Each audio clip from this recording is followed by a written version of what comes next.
Good morning. My name is James Jetter. I'm a co-head organizer of Unlock the Vote. Unlock the Vote is a voter rights organization. We are currently focused on restoring the rights to men and women on parole. So I kind of want to set the framework of why this is an important issue. And so I'm going to start in the one place everybody don't want to start. Start with slavery. So slavery, chattel slavery. At the root of slavery, we know how brutal it was. But what it was total dominance and subjugation of a people where wealth was built by them and completely extracted from them. Right? That's at the root of it. For the betterment of another people. So along comes the 13th Amendment.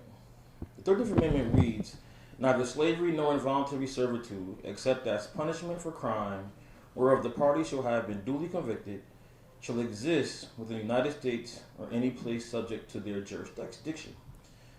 This amendment has been sold to us as the end of slavery. What this amendment is the legal definition of slavery.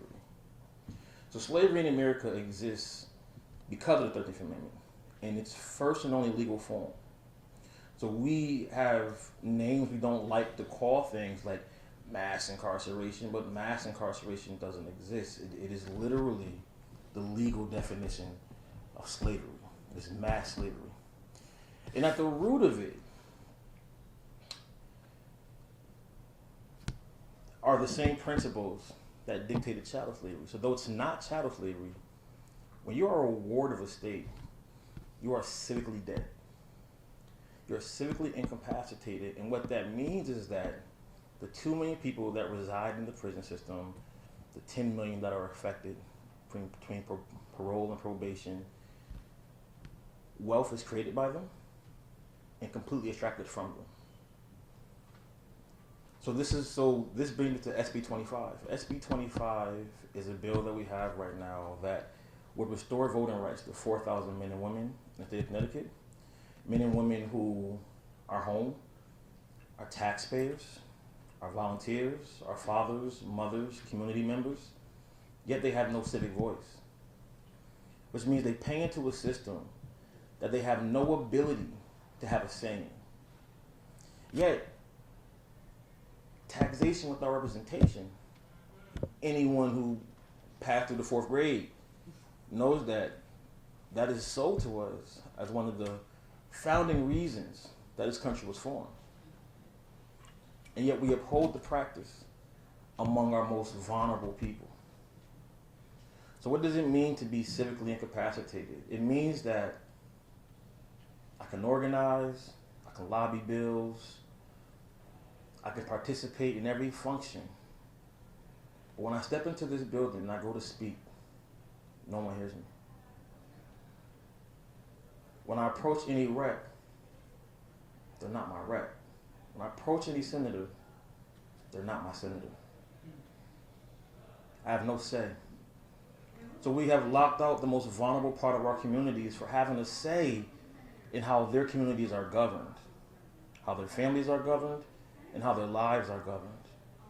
Men and women returning, as you have heard, not only do they suffer the horrors of incarceration, but they come home completely disenfranchised. They have issues finding housing, finding employment, finding mental health treatment, everything we've heard this morning, right?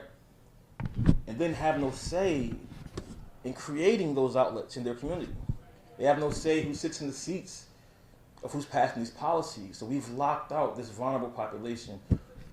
And this is super important to me because I am that vulnerable population. I was incarcerated from ages 17 to 36. Since my return, I've been a policy analyst. I've had a fellowship through TAO at Yale Prison Education Initiative. I'm a student at Trinity. I partner in a brilliant yet small consulting firm that's growing. And I've been doing some organizing. Yet, no one hears me. They can hear the work, but they don't hear me because I have no voice. I pay taxes. I pay my own medical insurance, my own groceries, my own rent. Yet I'm a ward of the state. People argue that, well, they're still being punished. They're still incarcerated. Connecticut in 2002 restored the voting rights for people on probation. Probation is a punishment. You go to court, you get sentenced to probation. You pay taxes, you pay your own rent, you pay your own bills, and you have a voice. Parole is not structured any different than probation. And yet we lock out 4,000 people every year. But it's not just 4,000 people. When you lock out a mother and a father, you lock out a family. A civically engaged parent produces civically engaged children, civically engaged partners. So it's not 4,000 people, it's more like 12,000 people. 12,000 people. This last gubernatorial election was won by less votes. So you lock out brown and black people majority from urban spaces who have the power to decide who governs. We do not just have a chance to change this. We have the obligation to make this right. Connecticut has sold itself as the premier leader on criminal justice reform in the nation. Yet we're the only state in Connecticut, the only state in New England that doesn't allow men and women on parole to vote. So we haven't fallen behind, we've been behind. And it's time to catch up and start here.